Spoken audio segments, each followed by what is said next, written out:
Julian Williams started off as a pre-med student, but she soon realized that her passion lies somewhere else. I had plans to go and be a psychiatrist and do this and go to med school, and I was, I hadn't even got on campus yet, and I was like, I really don't like this. For me personally, I'm a humanities, social science major who has kind of an interesting career path because I'm studying that thing that no one thinks is real, that no one thinks is important. It's like, well, actually you can chart the entire course of history through popular culture. So for me, it's something that I'm passionate about, that I'm interested in. A new study by some Duke researchers suggests that Julian is part of a trend.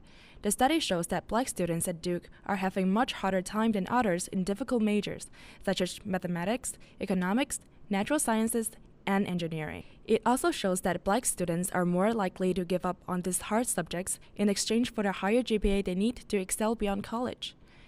Researchers suggest that the affirmative action is inefficient in improving low minority representative in the field of science. Reaction from Black students has been swift and strong. The Black Student Alliance, known as BSA, organized silent protests at the Martin Luther King Day services right after the study was posted. BSA President Nana Asante said that the study reveals the deeper racial issue exists on campus. It's a reflection that there's a very, very, very lack of understanding in terms of racial and cultural sensitivity. But some Duke faculty members have a different take. Chair of Undergraduate Economic Education, Kono Fullenkamp says that the research question is a fair one to ask. He views the study as an example of academic freedom at Duke. That's what academics is supposed to be all about. If we don't go after provocative conversations and provocative ideas, then we should fold our doors and go do something else.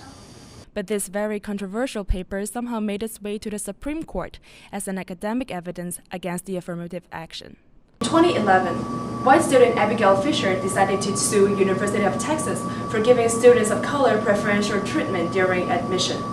The Supreme Court decided to hear the case. During the lawsuit, the Duke study was used against the affirmative action.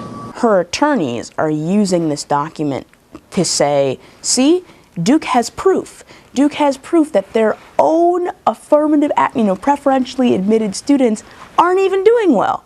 So my client clearly deserves this spot because you gave it away to some student that I'm sure if you did your own research would prove they didn't do well either. So you might as well give it to someone that we know is going to succeed. Are Black students in hard majors really less competitive than their peers? Andre J.S. May thinks that an easy 4.0 is not always as satisfying as learning the subjects you love. May is a sophomore who recently transferred from Trinity School of Art and Science to Pratt Engineering School.